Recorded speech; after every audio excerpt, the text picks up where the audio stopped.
Bismillahirrahmanirrahim. Assalamualaikum warahmatullahi wabarakatuh.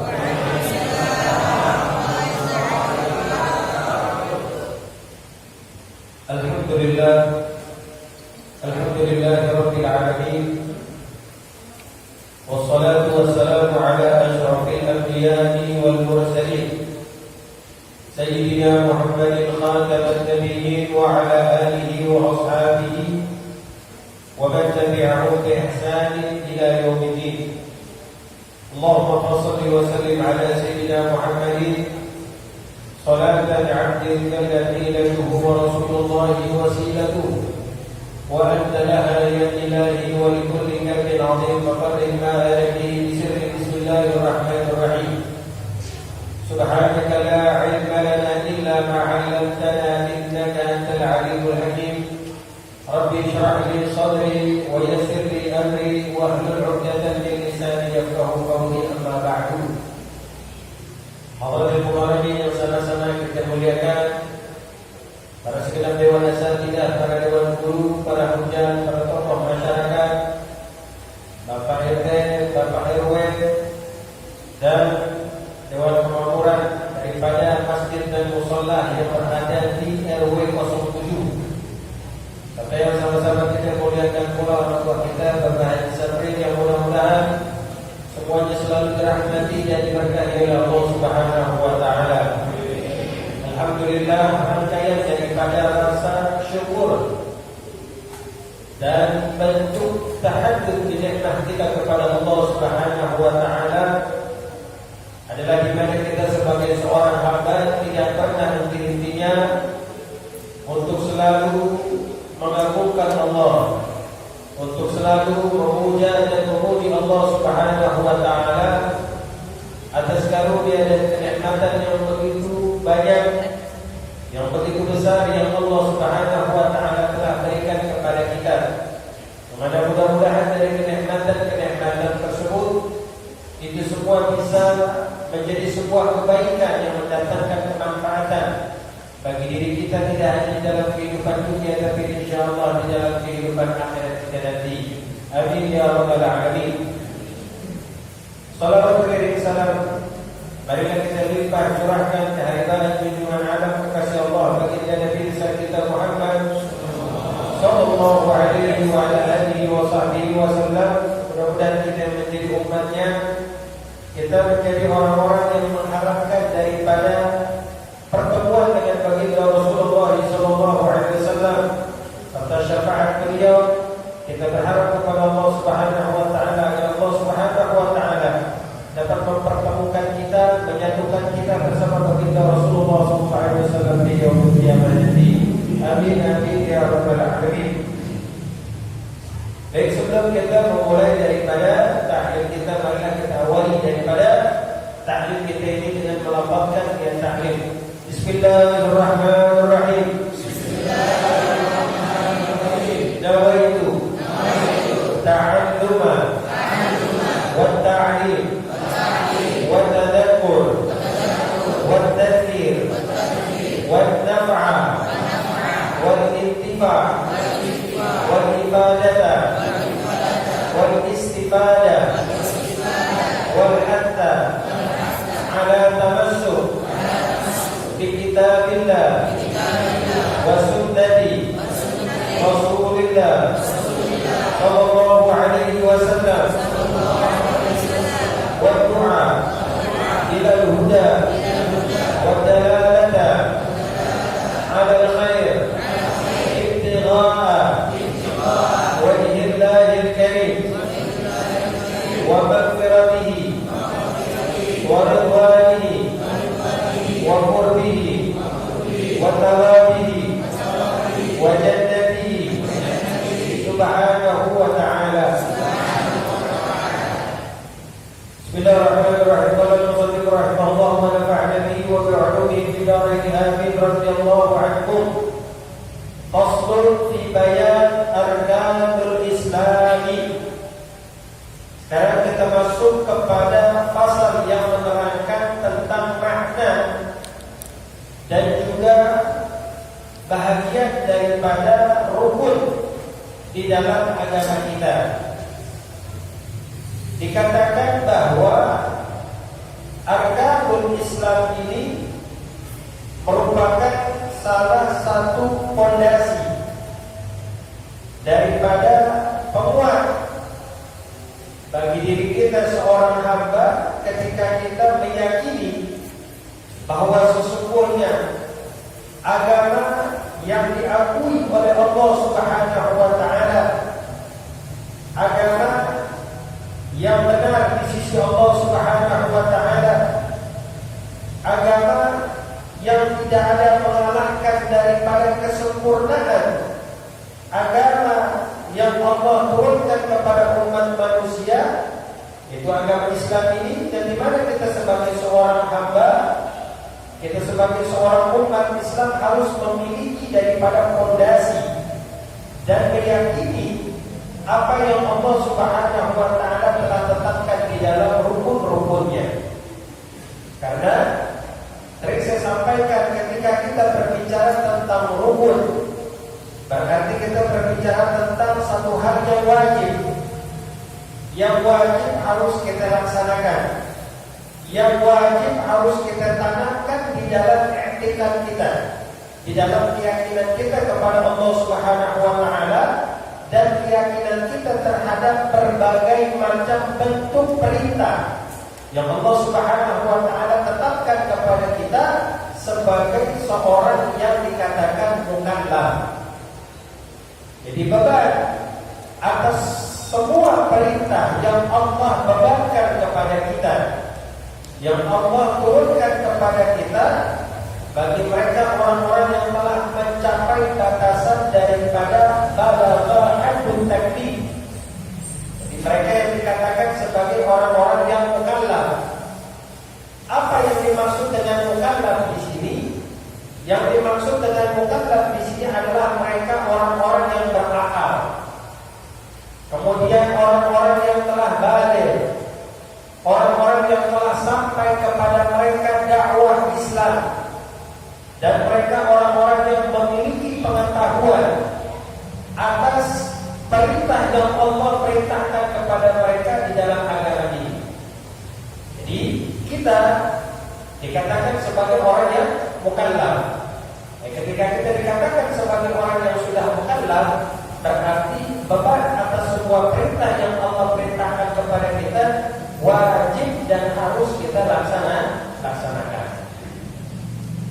Dan di dalam rukun Islam dikatakan bahwa arkanul Islami khamsatun. Rukun Islam itu ada 5. Rukun Islam itu ada 5. Innal ajza allati la tahaqqaqa mahiyatul Islam illa biha khamsah. Yang dimana tidak akan sempurna daripada keislaman seorang hamba apabila tidak terkumpul di dalamnya kelima rukun ini. Ya, jadi tidak sempurnanya keislaman seseorang apabila tidak terkumpulnya kelima rukun ini.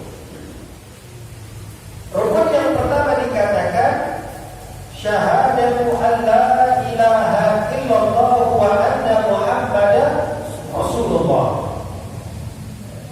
Ini merupakan rukunnya yang pertama, syahadah. Syahadah di sini ai makna tayaqqun wal i'tiqad. Artinya kita bertayaqqun, i'tiqad, keyakinan yang kita tanamkan di dalam hati kita dalam bentuk kesaksian. Keyakinan yang kita tanamkan di dalam hati kita dalam bentuk keyakinan. Keyakinan atas apa? Allah ilaha. Allah ilaha. Bahwa sesungguhnya la ilaha. Bahwa sesungguhnya tidak ada. La di sini ayat bermakna tidak ada. Ilaha, Tuhan.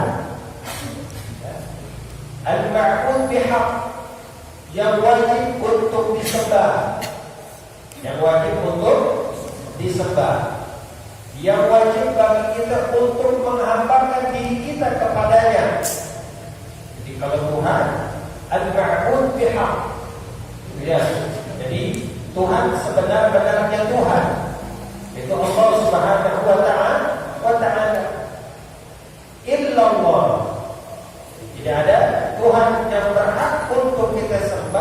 kecuali Allah. Jadi kalau yang lain bukan Tuhan, gitu ya. Yang lain bukan Tuhan. Jadi ketika kita meyakini bahwa Allah Subhanahu wa taala adalah Tuhan pencipta seluruh jami'il kaun, seluruh alam ini, berarti kita harus meyakini atas apa yang menjadi ketetapan Allah Subhanahu wa taala terhadap kita hamba-hambanya. Dan kita juga harus mengetahui tentang sifat-sifat wajib bagi Allah, sifat-sifat mustahil bagi Allah. Artinya ini merupakan satu keharusan bagi kita, paling tidak lebih menambah daripada bentuk keyakinan kita kepada Allah Subhanahu wa taala. Kita tahu bahwa kesaksian kita tentang ketuhanan Allah Subhanahu wa taala itu tidak diragukan lagi. Dalam satu hari satu malam kita selalu bersaksi di dalam sholat kita tuh yang 5 waktu. Kita kan selalu mengucapkan 2 kalimat syahadat di dalam sholat kita. Itu di dalam sholat yang wajib. Belum ditambah lagi dengan sholat yang sunnah. Artinya kesaksian itu terus kita perbaharui. Tajdidus syahadat, tajdidul tayaqqun wal i'tiqad. Jadi kita selalu memperbaharui daripada keyakinan kita, selalu memperbaharui daripada keimanan kita atas ketuhanan Allah Subhanahu wa taala. Jadi ini penting. Penting bagi kita untuk selalu memperbarui daripada keyakinan kita kepada Allah Subhanahu wa taala. Wa anna Muhammadan Rasulullah, dan sesungguhnya Nabi Muhammad sallallahu alaihi wasallam Rasulullah, utusan Allah. Rasulullah sallallahu alaihi wasallam diutus oleh Allah Subhanahu wa taala ilal insi wal jinni ijma'an. Tidak hanya kepada bangsa manusia saja, tetapi kepada bangsa jin. Wa risalatu ilaihi risalatun taklif. Dan risalah yang dibawa oleh Nabi Muhammad sallallahu alaihi wasallam merupakan sebuah risalah taklif. Ini ada kaitannya seperti tadi yang saya sampaikan di awal. Jadi risalah yang dibawa oleh Rasulullah adalah risalah dalam bentuk taklif. Risalah perintah untuk menjalankan perintah Allah yang dibebankan kepada mereka orang-orang yang mukallaf. Taklif di sini. Ketika Allah memerintahkan kepada Nabi untuk sholat, ketika Allah memerintahkan kepada Nabi Muhammad untuk berpuasa, ketika Allah memerintahkan kepada Nabi Muhammad untuk mengeluarkan zakat, ketika Allah memerintahkan kepada Nabi untuk menunaikan ibadah haji, maka semua risalah yang Allah turunkan kepada Nabi Muhammad itu risalah taklif. Ya, artinya ada syarat ketentuan yang berlaku di dalam setiap pelaksanaan daripada perintah-perintah tersebut.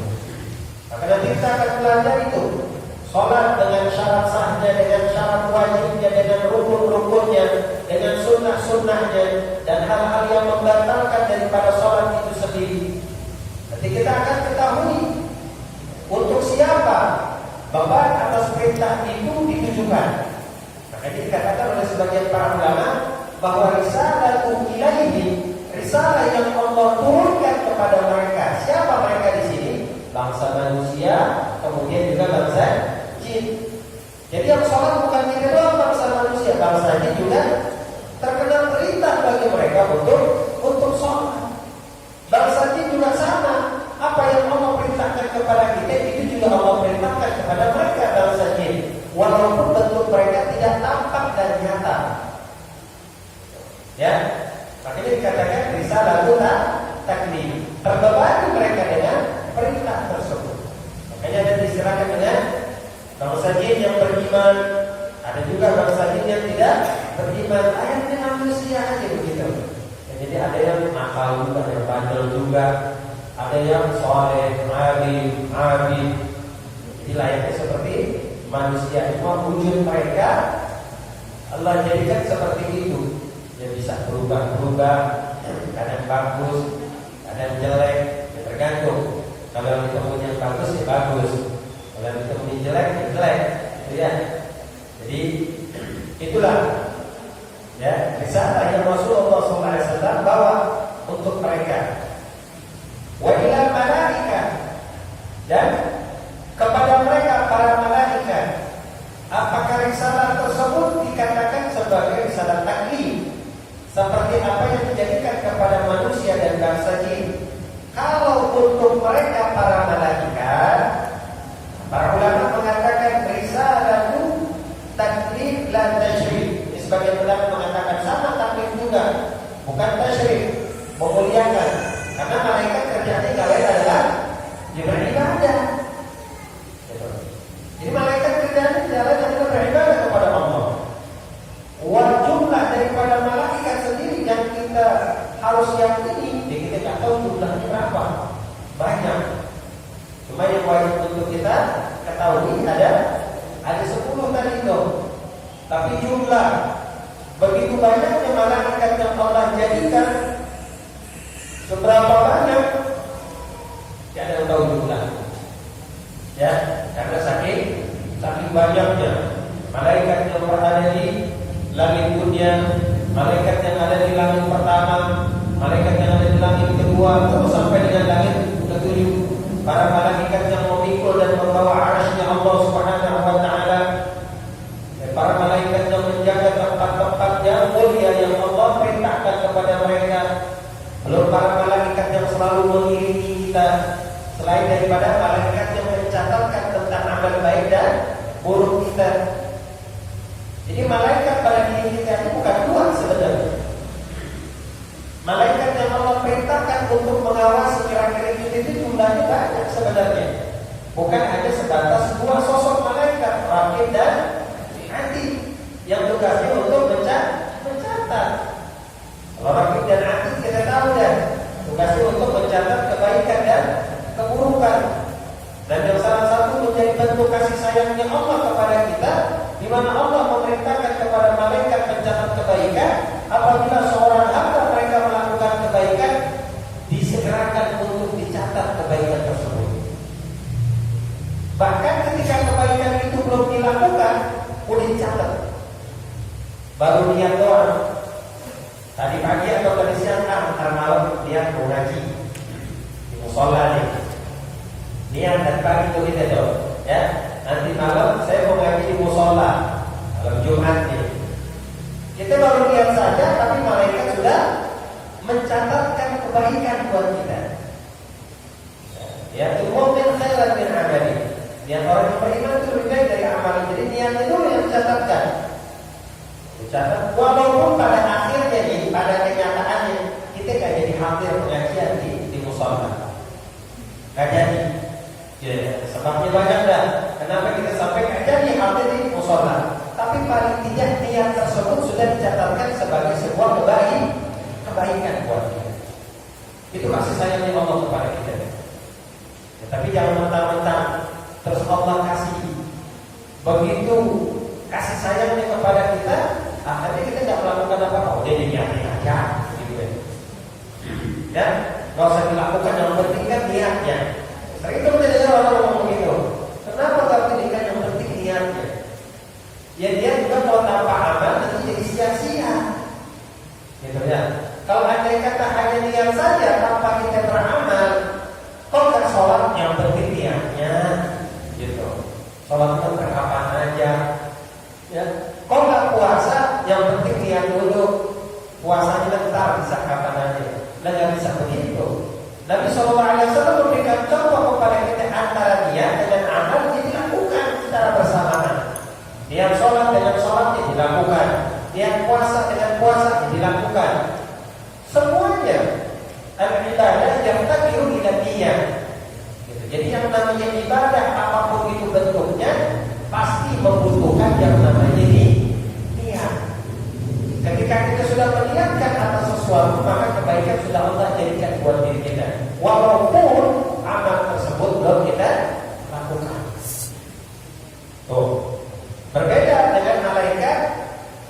Hati, ya, yang tugasnya mencatat keburukan. Jadi kalau kita melakukan perbuatan maksiat, kalau kita melakukan perbuatan dosa, tidak disegerakan dicatat, enggak.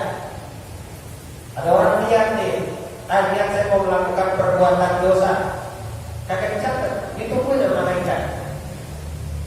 Awalnya nanti sebelum dia melakukan dia bertaubat kepada Allah. Ditunggu sampai kapan? Ditunggu sampai dia melakukan perbuatan dosa tersebut baru dicatat. Kalau belum dilakukan, kagak bakal dicatat. Baiknya Allah sama kita. Perbuatan dosa, walaupun kita baru niat, belum melakukan, itu tidak dicatat. Sampai perbuatan tersebut dilakukan oleh si manusia tersebut, barulah dicatat sebagai perbuatan dosa. Dan itu nggak pernah luput. Itu ya. Jadi nggak pernah luput. Sekecil apapun perbuatan yang kita lakukan, seremeh apapun perbuatan yang kita lakukan, tidak pernah luput dan lepas dari pencatatan. Malaikat yang tugasnya memang buat nyatet itu, yang dimana catatan amalia tersebut akan dihadapkan kepada Allah Subhanahu wa Ta'ala pada waktunya, dan diperlihatkan kepada kita, dan kemudian akan diberikan kembali kepada kita catatan-catatan tersebut. Jika kita lihat nanti catatan-catatan kita, lebih banyak baiknya atau lebih banyak buruknya. Makanya paling tidak tanamkan niat yang baik. Satu pelajaran yang penting, paling tidak kita menanamkan satu niat yang baik di dalam setiap amal kita. Karena niat yang baik itu merupakan kunci sebenarnya. Kunci bagi diri kita untuk mendapatkan kebaikan dari amal, dari perbuatan yang kita lakukan. Seperti tadi ketika kita mau belajar, kita sedikit awal ta'lim wa ta'allum wa tadhkir wa tadabur wa nafa wa ittiba' wa ibadah wa istighfar wa al-hadd 'ala tamassul bi kitabillah wa sunnati Rasulillah sallallahu alaihi wasallam wa du'a ila al-huda wa jalala ta'ala khair ibtigha wajhillahi al-karim wa barakatihi wa ridwanihi wa qurbihi wa thawabihi wa jannatihi subhanahu wa ta'ala. Kalau semuanya dia dapat, yang ngajarnya dapat, yang belajarnya dapat, semuanya dapat. Ampunannya Allah dapat, surganya Allah dapat, ilmunya dapat, semuanya dapat. Tersebab ya. Itu. Jadi risalah yang Allah Subhanahu wa Ta'ala jadikan kepada seluruh makhluk, akan taklif untuk melakukan hal tersebut seperti yang dikatakan oleh para ulama, wal haqqu taklifihim bil ta'atil amaliyah. Jadi bil ta'atil amaliyah. Jadi taklifnya itu perbuatan yang kita lakukan dalam bentuk perintah Allah itu adalah dalam bentuk ta'at amaliyah. Ketaatan yang kita lakukan dalam bentuk perbuatan amaliyah kita. Amalnya apa? Ya ibadah, amal soleh, kebaikan dalam bentuk apapun yang kita lakukan. Berbeda dengan benda-benda seperti pohon, benda-benda mati dan lain sebagainya. Dan Rasulullah SAW diutus dengan membawa risalah untuk semuanya. Tidak hanya manusia, bangsa jin, malaikat, bahkan pohon sekalipun. Pohon-pohon, batu-batu, semua ya, itu mendapatkan risalah, cuma peruntukannya saja di situ. Ya, fungsinya saja yang berbeda. Untuk kita manusia seperti apa, untuk malaikat seperti apa, dan lain sebagainya. Jadi ini merupakan kesaksian, ya, kesaksian yang harus kita yakini atas pengesahan daripada agama yang kita anut. Karena seorang muslim gak mungkin kalau andai kata dia dikatakan sebagai orang Islam kalau dia tidak bersyahadat. Jadi harus bersyahadat. Dan syahadat itu harus betul diucapin. asyhadu an la ilaha illallah wa asyhadu anna Muhammadan Rasulullah. Harus diucap, ditutup. Ya. Karena ini merupakan salah satu syarat lijaza'il ahkamil mukminin. Merupakan salah satu syarat ya, daripada ijza, hal yang dibenarkan di dalam hukum seseorang dikatakan dia sebagai orang yang beriman. Makanya ketika ada orang yang masuk ke dalam agama Islam, ketika mereka mengucapkan dua kalimat syahadat, diucapkan di dalam hati. Diucapkan, harus diucapkan, wajib. Seperti ini diucapkan. Ketika mereka mengucapkan, maka berlaku bagi mereka hukum-hukum yang terkait bagi orang-orang yang beriman di dunia. Ketika mereka berada di dunia. Ketika mereka sudah berikrar mengucapkan dua kalimat syahadat, maka hukum-hukum yang berlaku bagi orang yang beriman berlaku untuk mereka. Ya, apapun itu dari sholat, puasa, zakat, haji, amal soleh dan lain sebagainya. Kalau mereka masuk dalam Islam, ya, dan amal-amal mereka, pekerjaan-pekerjaan mereka yang telah lalu, Allah Subhanahu wa Ta'ala akan ampuni pada akhirnya. Dapat pengampunan dari Allah Subhanahu wa Ta'ala atas amal-amal mereka yang telah lalu. Itu kalau andai kata seorang yang masuk Islam dari kafir, keadaannya kafir, kemudian mereka masuk dalam Islam, itu beda. Makanya mereka mendapatkan pengampunan bersih, ya. Tidak wajib untuk mengqadha ataupun mengganti apapun yang mereka tinggalkan di hali kufri ketika mereka masih dalam keadaan kafir. Beda dengan orang murtad. Orang murtad, dia pernah Islam, terus dia keluar dari agama Islam, dia murtad. Berapa tahun dia murtad? Kalau misalnya 10 tahun dia murtad, kewajiban sholat, kewajiban berpuasa, kewajiban untuk mengeluarkan zakat itu tetap dibebani bagi dirinya. Dan kapan harus dilakukan? Dilakukannya nanti ketika dia kembali ke dalam Islam. Contoh setelah 10 tahun dia murtad, dia balik lagi ke dalam Islam. Maka 10 tahun dari ibadah yang pernah dia tinggalkan itu mesti dipotong semuanya. Sholat 10 tahun, potong untuk sholat selama 10 tahun. Puasa 10 kali Ramadan berarti, ya. Terus belum mandi wajib, mandi junub. Selama 10 tahun ingat nggak berapa kali mandi junub? Ketika waktu murtad, wah kagak ingat.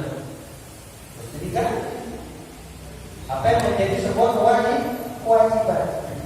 Kenapa Islam sampai membedakan perlakuan terhadap kafir asli dengan mereka orang-orang murtad? Orang-orang murtad karena mereka pernah beriman sebelumnya. Paling tidak ini merupakan satu pembelajaran buat mereka bahwa agama itu tidak bisa dijadikan sebagai hal yang bisa dimainin begitu, digampangin, diremehin. Makanya di situ ditetapkan atas apa yang telah mereka tinggalkan melalui kewajiban wajib untuk dikawal. Ya, semua. Kalau kafir asli itu enggak perlu dikawal. Itu yang membedakan antara orang kafir asli dengan mereka yang murtad. Syahadat. Kemudian yang kedua, wa iqamus sholati. Iqamus sholat, mendirikan sholat. Mendirikan sholat, jadi kalimatnya mendirikan sholat. Karena banyak orang yang bisa sholat, banyak, ya. Mengerjakan sholat banyak, tapi yang mendirikan sholat banyak, tetapi yang mendirikan sholat sedikit.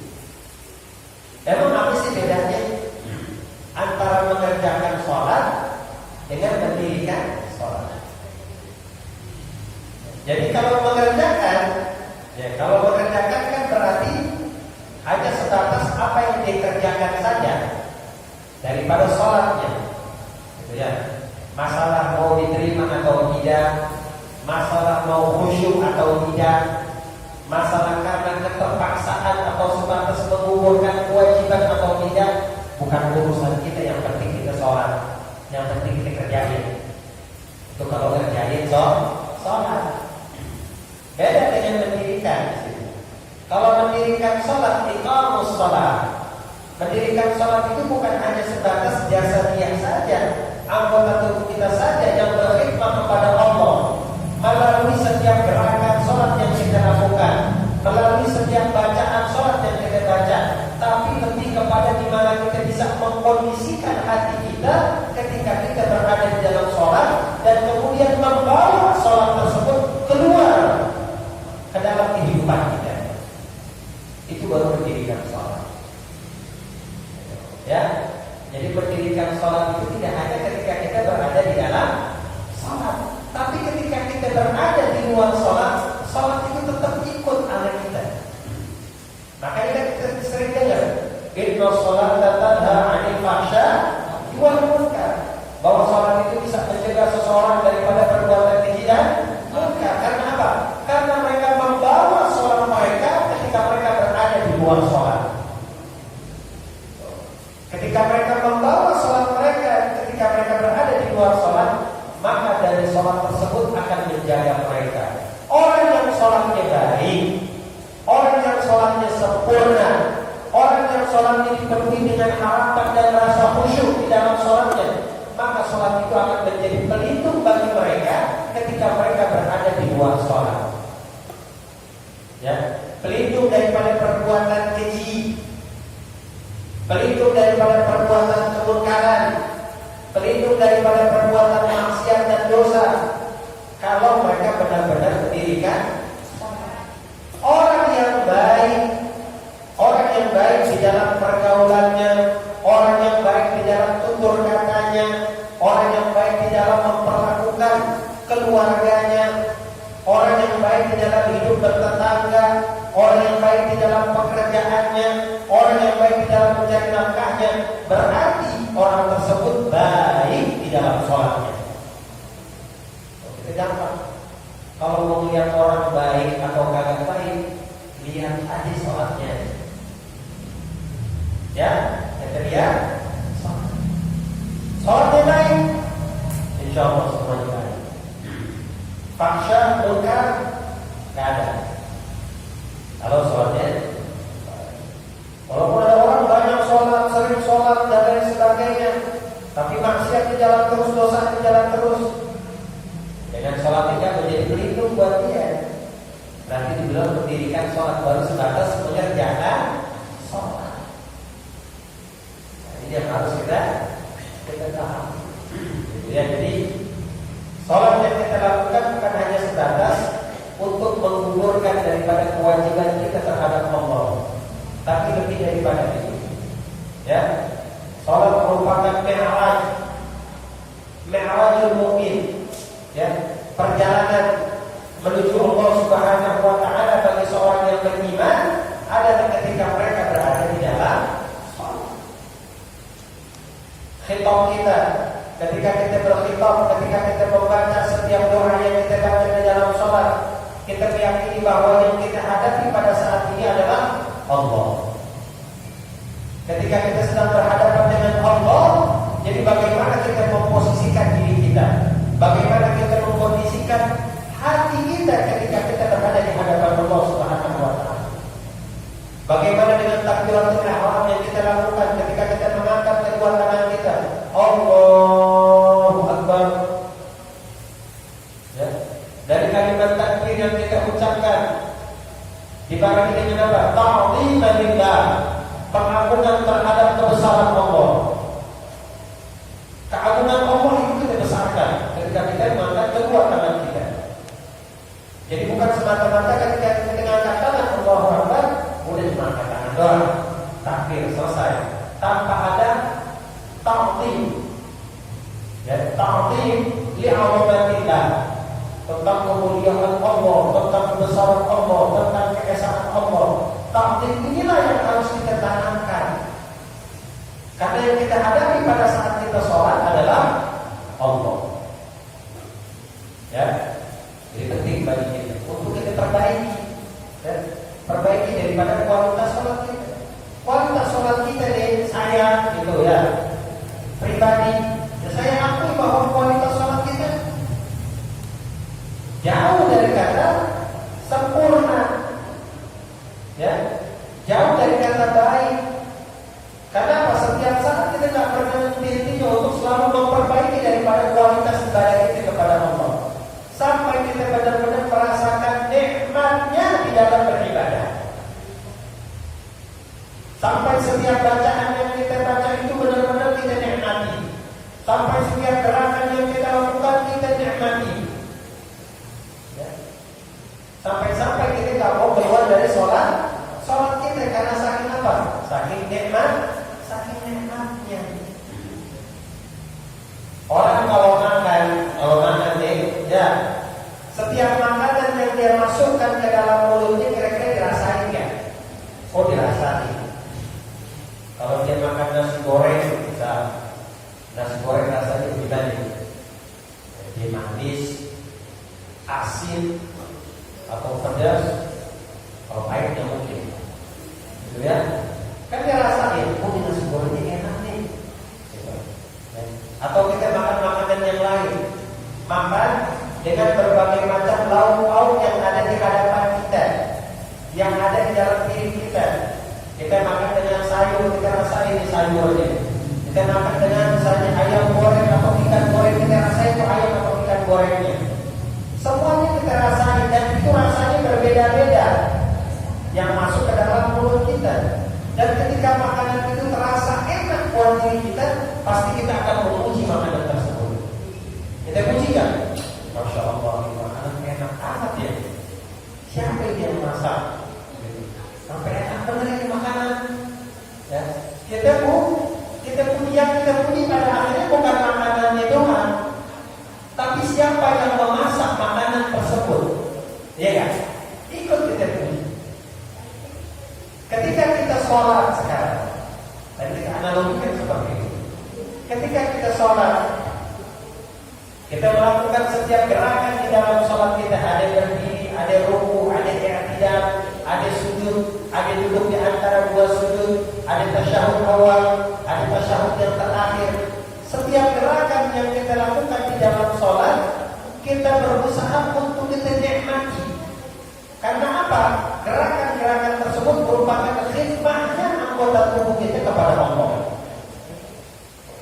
Khidmahnya anggota tubuh kita kepada Allah melalui gerakan tersebut. Jadi kita nikmati. Setiap bacaan doa yang kita baca di dalam sholat kita rasain, kita nikmatin, kita berusaha untuk memahami daripada bacaan-bacaan tersebut. Maka pada akhirnya kita akan merasakan yang namanya kenikmatan. Makanya Rasulullah SAW ketika beliau melakukan sholat yang wajib ataupun yang sunnah, terutama di dalam sholat-sholat malam yang beliau lakukan, itu saking nikmatnya beliau sholat, kadang-kadang beliau lama di dalam berdiri. Saking nikmatnya beliau sholat, terkadang beliau lama di dalam ruku. Saking nikmatnya beliau sholat, terkadang beliau lama di dalam sujud. Karena beliau menikmati setiap gerakan dan bacaan yang beliau lakukan di dalam sholat. Nikmat. Oh, enak amat rukunya. Oh, enak amat dibaca doa ini di dalam sholat. Nikmat benar. Tenang hati kita. Pada akhirnya ketika kita memuji kenikmatan daripada setiap bacaan dan gerakan, maka pada hakikatnya kita sedang mengagungkan Allah Subhanahu wa ta'ala. Allah kita puji pada akhirnya. Ya, itu dirikan. Jadi kita harus benar-benar memahami jadi begitu. Jadi harus ada peningkatan daripada kualitas di dalam sholat kita. Oh, Ustaz, ngomongan begitu bukan terlalu tinggi. Ya. Tinggi dari mana? Udah saatnya bagi kita untuk memperbaiki kualitas sholat kita. Kalau fikih kita belajar ilmu fikih yang kita pelajari semua lahiriah semuanya. Hal-hal yang nyata, hal-hal yang tampak, hal-hal yang kelihatan yang kita pelajari antara sah atau tidak. Tapi kita kan tidak cukup dengan itu saja. Ada yang lebih penting dan dalam setiap ibadah yang kita lakukan. Apa? Kondisi hati kita kepada Allah. Itu lebih penting. Ya, kita sholat tapi kalau hati kita jauh dari Allah, percuma. Gak dapat apa-apa kita dari sholat kita. Sholat tapi hatinya jauh dari Allah. Kita gak bakal dapat apa-apa dari sholat. Gak ada khusyuk, gak ada ta'zim, gak ada pengharapan. Kita sholat, harapan kita banyak. Sebelum kita masuk sholat nih, sebelum kita melakukan takbiratul ihram, itu harapan-harapan kita tanam. Ya Allah, mudah-mudahan sholat saya diterima. Ya Allah, mudah-mudahan dosa-dosa saya diampuni. Ya Allah, mudah-mudahan sholat yang saya lakukan ini bisa menjadi pemeran daripada timbangan amal kebaikan saya. Ya Allah, mudah-mudahan dengan sholat ini tidak mengharapkan diri saya untuk mendapatkan pandangan-Mu. Wah, harapan banget sebelum kita sholat. Jadi ketika kita melakukan takbir Allah, semua ini di bawah Allah. Ya, perbaiki kualitas sholat. Ya, kalau sholat, dari sholat itu kan maknanya doa. Sholat itu artinya doa secara mutlak, doa yang baik, aqwal, af'al, muftatihatun bitakbir wa muftatihatun bitaslim. Setiap gerakan ataupun bacaan yang diawali dengan takbir dan diakhiri dengan salam, itu namanya sholat.